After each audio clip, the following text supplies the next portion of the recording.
ভোটের যে আমাদের প্রক্রিয়া, স্বাভাবিক প্রক্রিয়া আসলে ভোট গ্রহণ হচ্ছে না। কারণ দীর্ঘক্ষণ ধরে আমরা দাঁড়িয়ে আছি এবং সুষ্ঠু প্রক্রিয়ায় যদি এটাকে ভোট গ্রহণ বলতে চাই, এটা সুষ্ঠু প্রক্রিয়া হচ্ছে না, এটা ভোগান্তির মাধ্যমে একটা ভোট গ্রহণ এখানে চলছে। বাইরের পরিস্থিতি এবং ভিতরের পরিস্থিতি কিন্তু একেবারে বিরূপ পরিস্থিতি চলে গিয়েছে এবং আসলে কোনোভাবেই এটা তারা নিয়ন্ত্রণ করতে পারছেন না।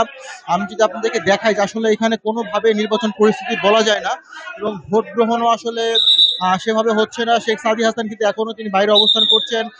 তিনি ভিতরে ঢোকার চেষ্টা যখন করেন তখনই মূলত এখানে ঝামেলাটি শুরু হয় এবং এখনো কিন্তু আসলে আমি যদি আপনাকে দেখাই যে শিক্ষার্থীরা কিন্তু জানলার বাইরে থেকে প্রত্যক্ষ করছেন যে ভিতরে কি পরিস্থিতি চলমান রয়েছে এবং আসলে এই যে এই সাইডে কিন্তু আমরা দেখতে পাচ্ছি যে আসলে এই সাইডে আসলে যারা ভোট দিবে তাদের বাইরেও ভোট দিচ্ছে তাদের বাইরেও কিন্তু আসলে অনেক শিক্ষার্থী, বিশেষ করে যারা হলো আসলে সমর্থক গোষ্ঠী, তারা আসলে এখানে রয়েছেন। এবং আমরা আসলে একজন শিক্ষার্থী কথা তার সাথে সরাসরি আমরা চলে যাচ্ছি, একজন শিক্ষার্থী কথা বলছেন সেখানে।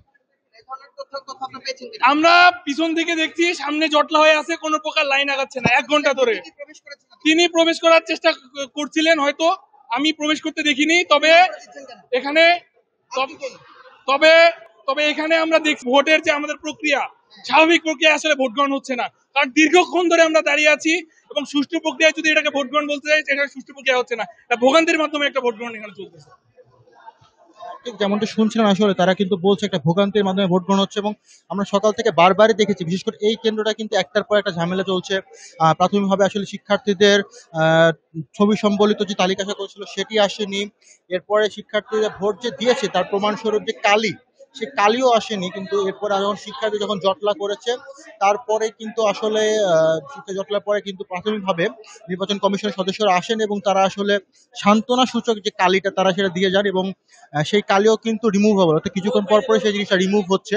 আপনাদেরকে জাস্ট বাইরে দেখাচ্ছে কি পরিমাণ জটলা। আসলে 950 জন শিক্ষার্থীর এই কেন্দ্রে যেখানে ভোট দেওয়ার কথা ছিল সেখানে সর্বমোট মাত্র এখন পর্যন্ত 250 জন শিক্ষার্থী ভোট দিতে পেরেছে। এর মধ্যে কিন্তু এই কেন্দ্রে ভোট বন্ধ রয়েছে। আপনাদেরকে আমি আরেকটা খবর দিতে চাচ্ছি, আসলে কিছুক্ষণ আগে বিশ্ববিদ্যালয় বিশ্বকবি রবীন্দ্রনাথ ঠাকুর যে হল রয়েছে সেই হলে আসলে আপনার একজন ছাত্রদল নেতাকে প্রবোস্ট কমিটির সদস্যরা, ওই হলের প্রবোস্ট এবং বাকি কয়েকজন মনিটরিং সেলের কর্মকর্তারা কিন্তু তাকে আটক করেছেন এবং তাকে আসলে জিজ্ঞাসাবাদে জানতে পেরেছেন যে সে আসলে ছাত্রদল থেকে যে পর্যবেক্ষক দল আসার কথা সেই পর্যবেক্ষক দলের সদস্য হিসেবে এখানে এসেছিলেন এবং তিনি যেটা বলেছেন তিনি আসলে রেস্ট করার চেয়েছেন, কিন্তু প্রবোস্ট কমিটি তাদের সন্দেহ রয়েছে আসলে অন্য কোনো ঘটনাও এখানে ঘটতে পারে। এবং এখানে আসলে দেখছেন যে কিন্তু এখানে কিন্তু একটা চরম ভিড় তৈরি হয়েছে এবং বারবার কিন্তু ধাক্কাধাক্কি এখানে ভিড়ের সৃষ্টি হচ্ছে আমরা বুঝতে পারছি এবং এর কিন্তু আসলে কোনো সুরাহা প্রয়োজন করতে পারছেন না। এবং আমরা একটা পর্যায়ে কিন্তু আমরা এটাও জেনেছি প্রশাসন আসলে ভিতরে সাংবাদিকদের এন্ট্রি রেস্ট্রিক্ট করেছিলেন এবং তারা লিমিটেড করে দিয়েছেন যে ভিতরে 3 জন সাংবাদিক থাকলে আসলে অন্য কোনো সাংবাদিক প্রবেশ করতে পারছেন না বলে তারা আসলে জানিয়েছেন। এবং ভিতরে কিন্তু আসলে শিক্ষার্থীরা এখনো কিছু শিক্ষার্থী অবস্থান করছেন এবং ভোট গ্রহণ কিন্তু এখন বাধাপ্রাপ্ত হচ্ছে বলে মনে হচ্ছে। এখানে যদি আমি আপনাদেরকে একটু সামনে গিয়ে দেখাই যে আসলে ভোট গ্রহণ আবার শুরু হয়েছে প্রশাসন তৎপরতার ফলে এবং আমরা আসলে এখানে কিছু শিক্ষার্থীকে দেখতে পাচ্ছি তারা আসলে ভোট প্রদান করছেন। কিন্তু এই ভোট প্রদান কিন্তু এখনো স্বাভাবিক বলা যায় না, কারণ আসলে বাইরের যে পরিস্থিতি রয়েছে সেটার তুলনায় আসলে ভিতরে ভোট প্রদানকে আপনি কোনোভাবে স্বাভাবিক বলতে পারবেন না।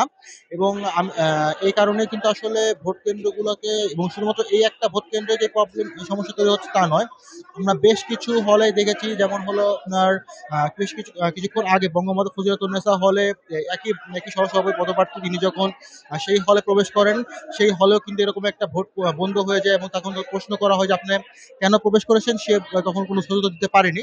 তবে সে প্রবেশ করলেও অন্য একজন নারী প্রার্থী তিনি বলছেন তাকে কোনোভাবে প্রবেশ করতে দেওয়া হয়নি।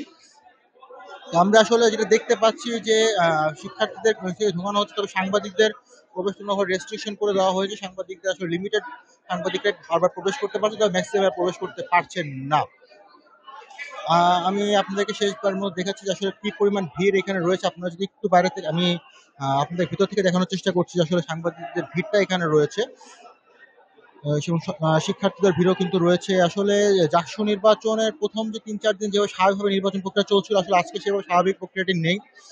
প্রচারণার সময় কিন্তু বেশ কিছু সময় আমরা দেখেছি যে বিভিন্ন দলের বিরুদ্ধে আচরণবিধি লঙ্ঘনের একটা কথা রয়েছে। তবে সামগ্রিকভাবে আসলে আজকের যে পরিস্থিতি সেটা আসলে আচরণবিধি না, শুধু নির্বাচনের শৃঙ্খলাটাই নষ্ট করছে বলে মনে হচ্ছে। তো এই ছিল আমার কাছে জাহাঙ্গীরনগর বিশ্ববিদ্যালয় থেকে সর্বশেষ তথ্য।